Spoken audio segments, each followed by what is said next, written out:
آئین کے چغزئی صاحب ہیں، انہوں نے بھی آئین کی بات کی.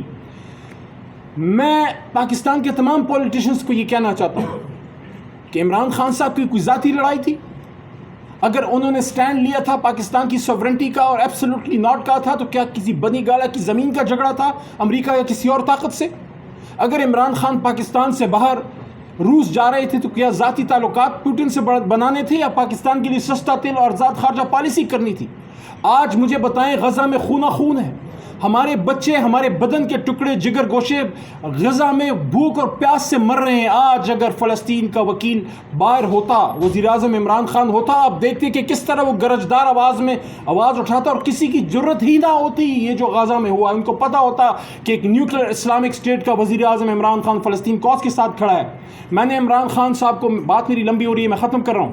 میں نے عمران خان صاحب کو آج سے 2.5 سال پہلے بنی گالا میں جب ایک بڑے عالم دین ان کے ساتھ موجود تھے، میں نے یہ بات کی، اور پھر وہی بات میں نے نومبر میں عمران خان صاحب کو ریپیٹ کی کہ خان صاحب آپ کو یاد ہے میں نے آپ کو کہا تھا کہ آپ کو سب سے بڑی سزا اس بات کی دی جا رہی ہے کہ آپ نے امت مسلمہ کو ادھر اسلام آباد میں اکٹھا کیا اور آپ نے اس پارلیمنٹ ہاؤس میں کھڑے ہو کے یہ کہا کہ آؤ ہم اس ملک اور پوری اسلامک امہ ایک اسلامک بلاک بناتے ہیں اسرائیل کے خلاف اور ہندوستان کے خلاف، مسئلہ فلسطین، مسئلہ کشمیر کے لیے. تو عمران خان کا کاز کیا ہے؟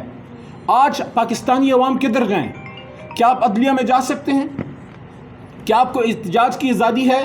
اس پارلیمنٹ ہاؤس سے کچھ قدم کے فاصلے پہ ہمارے لوگوں کو مارا نہیں گیا، ہمارے ادھر اسی ایوان سے ہمارے لوگوں کو اٹھا کے نہیں لے گئے. یہ ہمارے ساتھ لیفٹ سائڈ پہ ہمارے چیف وپ عامر ڈوگر صاحب کھڑے ہیں، ان کو اس ایوان سے اور ہمارے ساتھیوں کو جس طریقے سے بےعزتی کے ساتھ گرفتار کیا گیا، اٹھایا گیا، آج تک اس کا پتہ نہیں لگا کس نے کیا ہے. عمران خان کی آخری بات، عمران خان کی لڑائی کسی ادارے سے نہیں، عمران خان صاحب کی لڑائی کسی شخص سے نہیں، عمران خان صاحب کی لڑائی ان کی جدوجہد اس سوچ سے ہے کہ اس ملک کو کسی شخص کی ذاتی انا کے لیے نہیں، آئین کے مطابق اس ملک نے چلنا ہے، ادارے نے اپنا کام کرنا ہے، جمہوریت نے اپنا چلنا ہے، جوڈیشری نے اپنا کام کرنا ہے. آزاد جوڈیشری، ایک بالادست سول سپریمیسی اور ایک تگڑی فوج اس ملک کی ضرورت ہے. اور عمران خان صاحب نے ہمیشہ کہا کہ ملک بھی میری ہے اور فوج بھی میرا ہے. تو پھر ہم یہ سمجھتے ہیں کہ یہ جو لڑائی اور قوم کو جو اس آگ میں دھکیل دیا گیا ہے، اس کا فائدہ کس کو ہے؟